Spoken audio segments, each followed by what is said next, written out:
Bien. Si uno le preguntase a un maestro zen, como dicen los orientales, el maestro o el roshi, uno le preguntase, maestro, ¿qué es el zen? Él respondería, zen es sazen. Y si le preguntamos, ¿y qué es sazen? El sazen es zen. Es decir, suena medio como raro. Vamos a empezar a definir las palabras. Zen significa contemplar, o significa observación pura, y tiene también el sentido de esperar la noticia, que ya vamos a dilucidar qué significa todo esto. Y Zazen son dos palabras. Za significa sentarse, y Zen significa contemplar. Es decir, me siento a contemplar o me siento a observar puramente la vida sin que medie ninguna traducción de la mente. Es decir, ver, observar sin que medie ningún tipo de traducción o interferencia. ¿Sí? Es decir, que el Zen es una práctica para aprender a observar o contemplar la vida sin ningún tipo de interferencia. Tratar de ver la vida tal cual es, sin que medie ninguna traducción. Bien. Cuando se le da el sentido también a algunos maestros Zen que significa, o se le da el sentido de esperar la noticia, se refiere a lo siguiente. Y lo voy a ilustrar desde el lado cristiano bíblico. Una vez Cristo dijo, el reino de Dios es semejante a unas vírgenes discretas que guardaron aceite en su lámpara y esperaron al Señor que vino a altas horas de la noche. Y el reino de Dios es semejante a aquel esclavo fiel y discreto que esperó al Señor y que Él vino como ladrón en la noche. ¿Qué significa todo esto? Significa de que cuando uno se sienta a contemplar, uno está en actitud de espera para que llegue la noticia. La noticia se refiere a la iluminación, al despertar, que llega sin previo aviso.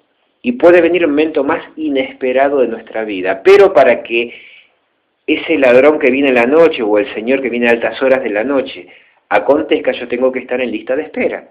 Porque si de pronto estoy en el lugar incorrecto, capaz que Él pasa y yo no estoy. Y por ende, la experiencia de la iluminación no acontece. Aparte, cuando Cristo dijo estas palabras, muchos teólogos lo interpretaron desde un punto de vista escatológico, que se refiere que Él estaba hablando en un tiempo postrero, donde iba a haber ciertos acontecimientos sociales a gran escala y que tenían que estar despiertos ante ciertos eventos planetarios que iban a ocurrir. Lo cual en un aspecto es cierto, pero Él cuando dijo ese mensaje, lo dijo hace 2000 años atrás, y Él se refirió a cada uno de los discípulos de Él, de todas las épocas, que iban a estar siguiendo su enseñanza. Lo cual implica de que todo ser humano, tanto en el fin de los tiempos, como podrían decir algunos apocalípticos, o en la época inmediata de Jesús, Él dijo que todos tienen que estar atentos porque el Señor vendrá como ladrón en la noche. Y Él se estaba refiriendo justamente a una experiencia crística, a una experiencia mística de la realización espiritual más plena y profunda, que significa la iluminación. Porque Él dijo, el reino de Dios dentro de vosotros está. Y por eso Él dice, el reino de los cielos es semejante a un grupo de vírgenes discretas que guardaron aceite en sus lámparas y la mantuvieron prendida hasta que el Señor llegó a altas horas de la noche. Entonces Él da una parábola, Él dice que el reino de los cielos es semejante a, ¿sí? ¿Qué significa? Que se refiere a un estado interior, no a un lugar geográfico en un tiempo determinado de la historia, sino se refiere a un estado de conciencia de cada ser humano, ¿sí?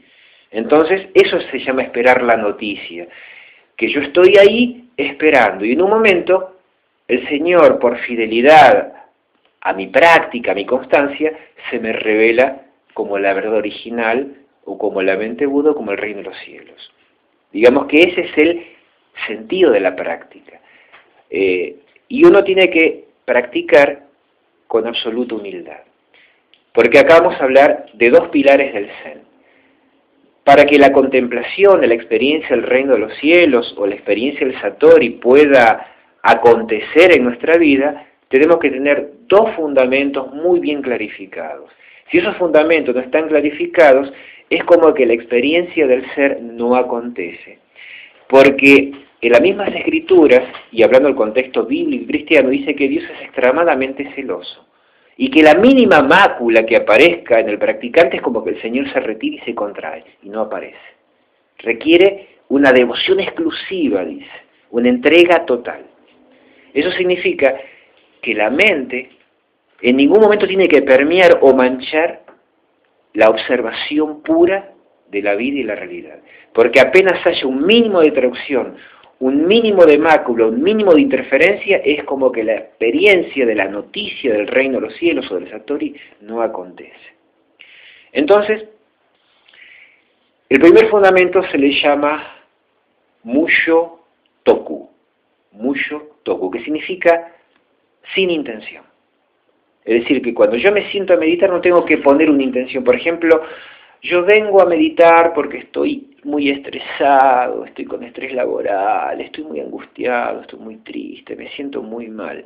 Entonces yo coloco a la práctica del Zazen como un medicamento, como un anestésico, como un analgésico, como una droga psicotrópica, como una droga psicoactiva, que en cierta forma es tratar de que me saque eso. Y de pronto esa perspectiva es tan reduccionista que esto es para abrir las puertas del universo. Por eso se dice que también el Zen es una experiencia del universo, del cosmos total. Entonces, si yo centro mi atención en una minimalidad, ¿no es cierto?, de un detalle mezquino, como puede ser un estrés, mi estrés no es nada a comparación de lo que es el universo y lo que el universo tiene para entregarme. Entonces, esa intención, sea la que sea, me bloquea la experiencia de la buena noticia. Es decir, que tengo que entrar solamente para contemplar, mirar la vida sin ningún tipo de traducción. Y no tengo que poner ningún tipo de intención. Ese es el trabajo, es una actitud. Apenas yo ponga una mínima intención, quiero estar acá para relajarme, quiero meditar para que me vayan mejor los negocios, quiero meditar para ser más exitoso en la vida, entonces es paradójico. Cuando yo busco, no encuentro en este contexto. Entonces tengo que entrar solamente para meditar, y nada más que eso. Y después el otro se llama Hishirio, que significa pensar sin pensar. ¿Cómo es esto? La mente tiene muchos niveles. Hay un subconsciente, hay un inconsciente y hay un infraconsciente. Y más allá del infraconsciente existe lo que se llama el ser, el vacío o la vacuidad. Dentro del subconsciente inmediato, un poquito más abajo, existe un inconsciente que tiene un aspecto yin y otro aspecto yang. El yin se le conoce como el inconsciente sumergente.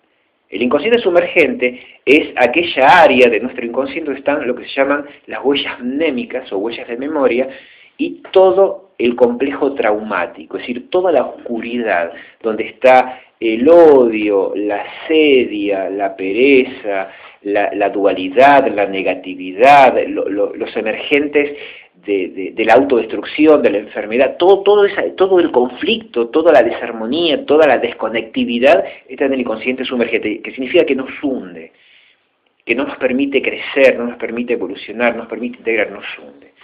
Debajo de ese inconsciente hay uno ahí esperando que se llama inconsciente emergente, que es donde dice que están los arquetipos de la conciencia humana, que se refieren antiguo tipo modelo, los modelos de la conciencia espiritual, que eso lo explicó muy bien Carl Gustav Jung, donde dice que ahí está el germen o la semilla del hombre superior o del ángel, donde ahí está la misericordia, la compasión, el amor, la fe, la apacibilidad, el autocontrol, todas aquellas nobles cualidades que no emergen porque hay un inconsciente sumergente ahí, que es el que todos los días flora y que reciclamos con las malas noticias, con la vida, con la pelea, con la desconectividad con el todo, y el subconsciente es inmediato, que es el que nos hace actuar de manera mecanicista ante cada acto de la vida, y que en vez de ayudarnos cada vez nos hunde más, porque está aliado con ese inconsciente inmediato que es el sumergente.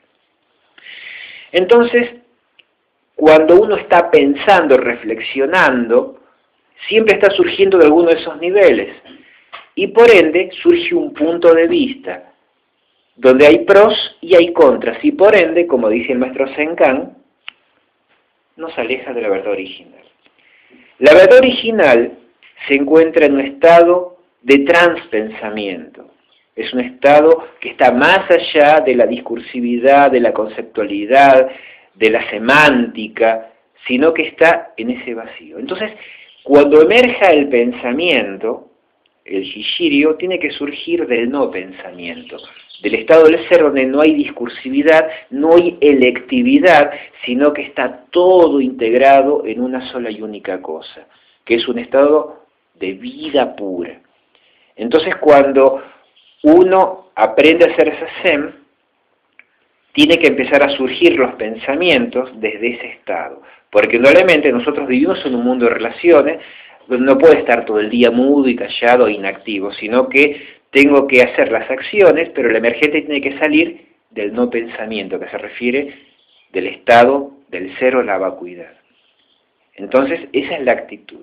Por esa razón, cuando uno empieza a avanzar en la práctica, uno entra a desechar los pensamientos que van de los pensamientos.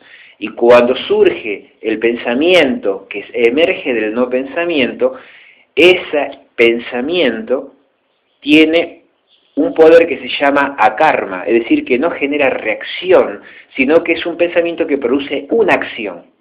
Porque realmente nosotros no estamos accionando, estamos reaccionando. Significa que constantemente el mundo nos da cierto tipo de estímulo y estamos haciendo no lo que queremos, sino lo que una fuerza mayor nos va llevando a hacer y que es lo que nosotros no queremos ser. Por esa razón se dice que la persona iluminada actúa, la persona inconsciente reacciona. Entonces, Jishirio es pensar sin pensar, que significa que es un pensamiento que cuando viene al campo de la vigilia, ese pensamiento es fecundo y genera vida. En cambio, el otro pensamiento lo que genera es dualidad, reacción y por ende genera un karma, que es una fuerza contraria que lucha contra esto y por ende genera un conflicto y una separatividad. Entonces, esos son los dos pilares del Zen. Mushotoku, que significa practicar por practicar sin intención, entregarse al todo sin ningún tipo de petición o elección, y el otro es pensar sin pensar. Que de pronto el pensamiento surja del no pensamiento, que es el estado del ser puro, donde está la verdad original. Y después hay una palabra que se utiliza mucho en Zen, que es Shikantasa. Por ejemplo, ¿qué es el Zen? Entonces un maestro diría, Shikantasa, es solamente sentarse. Es decir, no hay otra cosa más, es solamente sentarse a contemplar la vida sin traducción de forma pura. ¿Sí?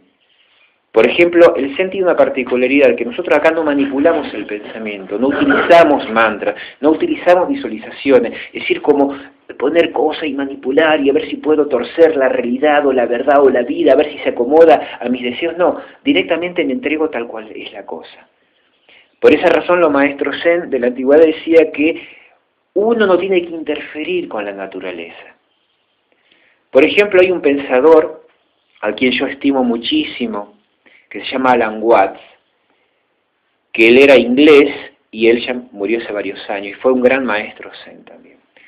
Entonces en un documental que se llama Hablando conmigo mismo, que lo pueden ver en YouTube, él en un momento habla que se había reunido en San Francisco con un grupo de científicos muy encumbrados, donde a ellos les preocupaba qué se podía hacer para detener este caos planetario, digamos, de contaminación de las industrias que están contaminando el agua, la tala indiscriminada de árboles, es decir, qué se podía hacer y qué se podía hacer a la naturaleza para que esto cambie. Entonces establecieron un montón de estrategias. En un momento surgió en un grupo de pensadores una visión muy zen. Decía, no hay que hacer nada en realidad. Lo que tenemos que hacer es no interferir con la naturaleza y dejar que ella misma actúe y ella misma se autorregenera. Pero cuando el hombre quiere hacer un plan de acción, está interfiriendo. Por esa razón, ¿cómo se puede explicar esto? Que en realidad tenemos que dejar de intervenir sobre ella y dejemos que ella actúe por sí misma y nuevamente se regenera. Por supuesto, hay planes no talen más árboles, no contaminen el agua, pero no es que yo tengo que utilizar un químico para poner el agua para que el químico purifique el agua, no, sino tengo que dejar de no meter químico y dejar que la naturaleza